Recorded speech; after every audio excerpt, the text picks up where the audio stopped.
সবাইকে শুভেচ্ছা। প্রিয় শিক্ষার্থীরা, কেমন আছো তোমরা? নিশ্চয়ই অনেক ভালো আছো। তো আজকে আমরা যে ক্লাসটি নিয়ে আলোচনা করব, তোমরা দেখতে পাচ্ছ টপিকসে যে বেনজিনজাত বিভিন্ন জৈব যৌগের নামকরণ ইউপেক পদ্ধতি অনুযায়ী আমরা এই নামকরণগুলো করব। অর্থাৎ বেনজিন থেকে তৈরি বা বেনজিন থেকে উৎপাদিত এই যৌগগুলো, যে যৌগগুলোকে বলা হচ্ছে মূলত বেনজিনজাত জৈব যৌগ। তো এই যৌগগুলোর নামকরণের জন্য সাধারণত যে পদ্ধতি, আমরা সাধারণ যে প্রচলিত পদ্ধতি রয়েছে, মূলত সেই প্রচলিত পদ্ধতিতেই সাধারণত ইউপেক পদ্ধতির নামকরণগুলো এই যৌগগুলোর ক্ষেত্রে করা হয়ে থাকে। তো যাই হোক, আজকের ক্লাসের আলোচনা পূর্বে আমি বলে নিই যে আমি তোমাদের রসায়ন শিক্ষক অলোক কুমার। নিচে আমার এখানে বিস্তারিত তোমরা দেখতে পাচ্ছ।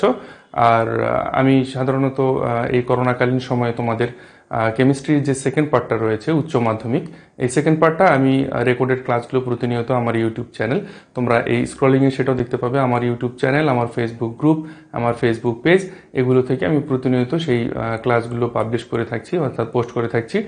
আর তোমাদের যারা ছোট ভাই বোন রয়েছে, অর্থাৎ যারা এবার ফার্স্ট ইয়ারে রয়েছে, তো তাদের জন্য আমি প্রতিদিন লাইভ ক্লাস নিচ্ছি, অর্থাৎ টপিকস ধরে ধরে আমি চেষ্টা করছি যে একটা কন্টিনিউটি বজায় রাখার জন্য, অর্থাৎ প্রতিনিয়ত একটু একটু করে হলেও পড়াশোনাটা যাতে কন্টিনিউ তোমরা চালিয়ে যেতে পারো, সেই লক্ষ্যে আমি এগোচ্ছি। তো তাদের আমি প্রতিদিন লাইভ ক্লাসগুলো নিচ্ছি। তো এখন তোমরা যদি জিজ্ঞেস করো যে স্যার লাইভ ক্লাসগুলো আপনি কখন নেন, তো সেক্ষেত্রে আমি বলবো অবশ্যই তোমাদেরকে আমার ফেসবুক পেজটাতে যুক্ত হতে হবে, আমার ফেসবুক গ্রুপটাতে যুক্ত হতে হবে। আমি লাইভ ক্লাসগুলো কখন নেব, কোন সময় নেব, সব কিছু ডিটেলস আমি সেই ফেসবুক পেজ থেকে এবং ফেসবুক গ্রুপ থেকে আমি পোস্ট করে থাকি। তো অবশ্যই তোমরা ফেসবুক পেজ এবং ফেসবুক গ্রুপ, এখানে তোমরা স্ক্রলিংয়েও দেখতে পাচ্ছ, এগুলোতে জয়েন করবে। আরেকটি কথা যেটা, যে সেটি হচ্ছে যে ইতিপূর্বে আমি যে ক্লাসগুলো তোমাদের নিয়েছি, তোমরা সবগুলো ক্লাস আমার ইউটিউব চ্যানেল, এই ইউটিউব চ্যানেল যেটা তোমরা দেখতে পাচ্ছ, এই ইউটিউব চ্যানেল থেকে আমি আপলোড করে থাকি। তো বিগত ক্লাসগুলো যদি তোমরা দেখতে চাও, তাহলে ইউটিউব চ্যানেলটিকে অবশ্যই সাবস্ক্রাইব করে বেল বাটনটা অন করে রাখবে। তাহলে পরবর্তীতে যখনই আমি নতুন কোনো ক্লাস ভিডিও আপলোড করবো, সঙ্গে সঙ্গে তার নোটিফিকেশন তোমরা পেয়ে যাবে। তো যাই হোক, ধন্যবাদ সবাইকে। আমার ক্লাসগুলো যদি তোমরা দেখে থাকো, তাহলে তোমাদের সবাইকে ধন্যবাদ। আর যদি না দেখে থাকো, তাহলে আমি তোমাদেরকে ক্লাসগুলোতে আমন্ত্রণ জানিয়ে আজকের ক্লাস আমরা শুরু করব। তো যেটি আমাদের আলোচনার বিষয় মূলত, সেটি হচ্ছে আমাদের যে বেনজিনজাত বিভিন্ন জৈব যৌগের নামকরণগুলো, সেটি হচ্ছে আমাদের ইউপেক পদ্ধতি অনুযায়ী। তো প্রচলিত যে নামকরণ নামগুলো রয়েছে, যেমন একটা বেনজিনের আমি যৌগ লিখি, যেমন দেখো এই যৌগটি হচ্ছে আমাদের কি বেনজিন, তাই না? আচ্ছা, এই যৌগটি হচ্ছে আমাদের বেনজিন, এটা আমরা মোটামুটি সকলেই জানি।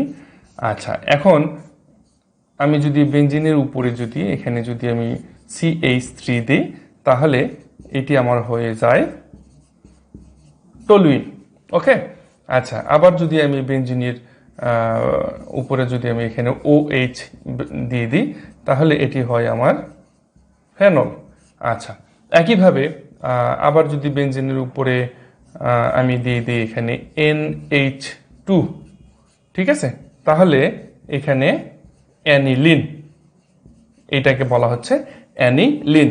আচ্ছা, আরো কিছু যদি আমরা এক্সাম্পল দেখি, যে বেনজিনের উপরে যদি আমরা এখানে লিখি NO2, তাহলে এইটির নাম হয়ে যায় আমাদের নাইট্রোবেনজিন।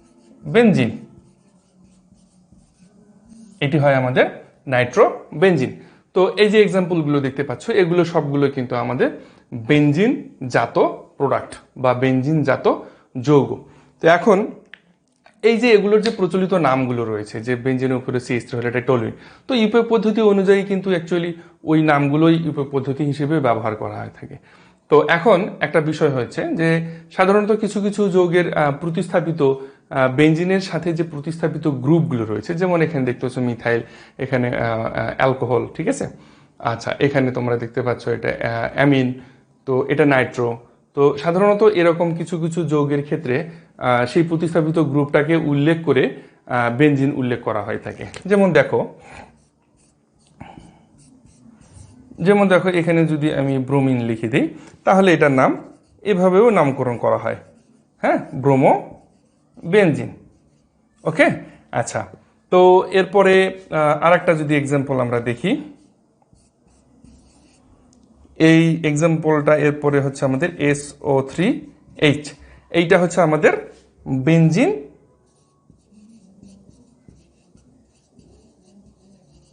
সালফোনিক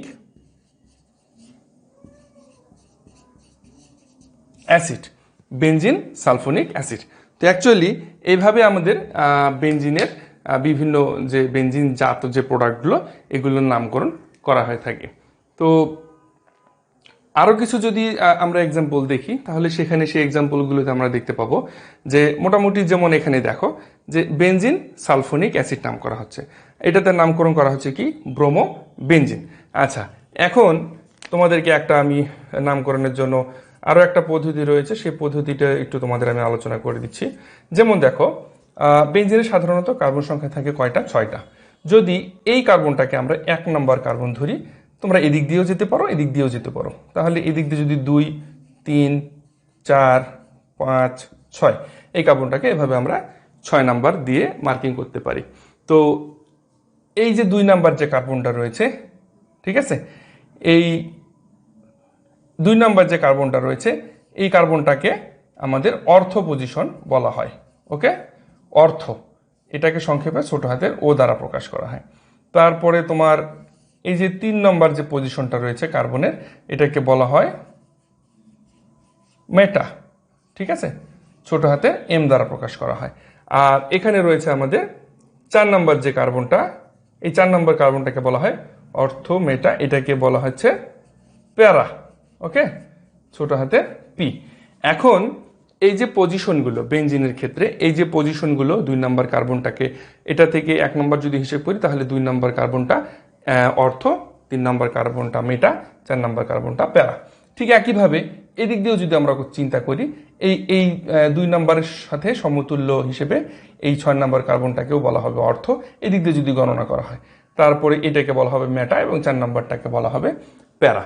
তো এভাবেও আমরা নামকরণগুলো করতে পারবো। তো চলো তার কিছু এক্সাম্পল আমরা দেখি। এখন আমরা এই যে নামকরণগুলো শিখলাম এই পদ্ধতিতে, যে অর্থ মেটা প্যারা, তো এর এক্সাম্পলগুলো আমরা দেখি। এর এক্সাম্পলগুলো যদি আমরা লিখি এখানে, ধরো এখানে আমি লিখলাম ক্লোরিন, এখানেও আমি লিখলাম ক্লোরিন, তাহলে এটার নামকরণটা কি হবে ইউপ্যাক পদ্ধতি অনুযায়ী? তাহলে দেখো তোমরা এখানে এই কার্বনটাকে যদি আমি 1 নাম্বার ধরি, 1, 2, 3, 4, 5, 6, তাহলে আমি এখানে এটা আমার কত নাম্বার পজিশন? অর্থ নাম্বার পজিশন, তাই না? এটা হচ্ছে আমার অর্থ নাম্বার পজিশন। তো এই অর্থ পজিশনটাকে উল্লেখ করে আমি নামকরণটা লিখতে পারবো। দেখো তাহলে অর্থ ও দিলাম, অর্থ পরে একটা হাইফেন দিতে হবে, ঠিক আছে? অর্থ ক্লোরিন কয়টা? ডাইক্লোরো, অর্থ ডাইক্লোরো বেনজিন। দেখো অর্থ ডাইক্লোরো বেনজিন, ঠিক আছে। আচ্ছা, এটার আরো একটা নামকরণ আমরা লিখতে পারি। 1 নম্বর পজিশনে ক্লোরিন আছে, 2 নম্বর পজিশনে ক্লোরিন আছে, তাহলে এটাকে আমরা এভাবে লিখতে পারবো যে 1,2 ডাইক্লোরো বেনজিন, ঠিক আছে। একইভাবে 1,2 ডাইক্লোরো বেনজিন। দেখো আমার মনে হয় তোমাদের বুঝতে এটা তেমন কোনো সমস্যা হচ্ছে না। তো আমরা আরো কিছু এক্সাম্পল দেখি।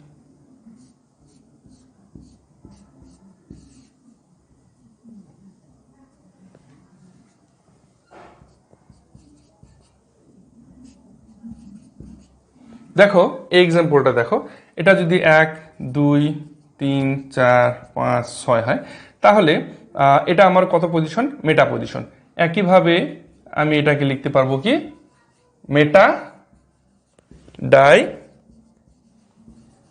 ব্রোমো বেনজিন, ঠিক আছে, মেটা ডাই ব্রোমো বেনজিন। আর যদি আমি সংখ্যা দিয়ে লিখি তাহলে 1,3 ডাইব্রোমো বেনজিন, 1,3 বাকিটা ডাইব্রোমো বেনজিন, এটার মতো সেম, ঠিক আছে। আচ্ছা, আমরা আরো একটা এক্সাম্পল দেখি।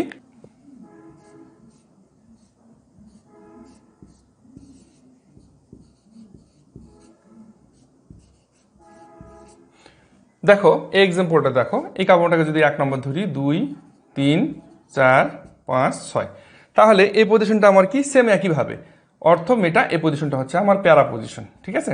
তাহলে এটাকে আমি লিখতে পারবো প্যারা, ছোট হাতে পি কিন্তু, ওকে, প্যারা নাইট্রো ডাই নাইট্রো বেনজিন, প্যারা ডাই নাইট্রো বেনজিন। আর যদি সংখ্যা দিয়ে লিখি তাহলে 1,4 দেখো 1,4 ডাইনাইট্রো বেনজিন, এটার মতো সেম 1,4 ডাইনাইট্রো বেনজিন। ঠিক আছে, আমার মনে হয় এই এক্সাম্পলগুলো তোমাদের বুঝতে তেমন কোনো সমস্যা হচ্ছে না। আমরা নেক্সট এক্সাম্পলগুলো নিয়ে আলোচনা করি। এখানে আমরা আরেক পদ্ধতিতে নামকরণগুলো দেখবো, যৌগের নামকরণগুলো।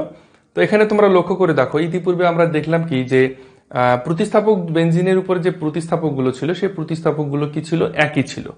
তো যদি প্রতিস্থাপক দুটোর মধ্যে দুটি যদি ভিন্ন ধরনের হয় সেক্ষেত্রে নামকরণগুলো কিভাবে করতে হবে সেটি নিয়ে আমরা আলোচনা করব। লক্ষ্য করে দেখো, এখানে বেনজিনের মধ্যে দুটি প্রতিস্থাপক রয়েছে, একটা রয়েছে অ্যালডিহাইড আর একটা রয়েছে অ্যালকোহল। এখানে রয়েছে একটি মিথাইল, এটি হচ্ছে নাইট্রো, একটি হচ্ছে আমাদের অ্যামিন আর একটি হচ্ছে নাইট্রো, একটি হচ্ছে আমাদের অ্যালকোহল আর একটি হচ্ছে আমাদের অ্যামিন। তো এরকম যদি দুটি ভিন্ন প্রতিস্থাপক হয় সেক্ষেত্রে আমাদের নামকরণটা কিভাবে করতে হবে? তো সেক্ষেত্রে আমাদের নামকরণটা করতে হবে এভাবে। সাধারণত একটা অগ্রগণ্য ক্রম রয়েছে, নিচে যে অগ্রগণ্য ক্রমটা তোমরা দেখতে পাচ্ছ আমি তোমাদেরকে একটু বুঝিয়ে দিচ্ছি।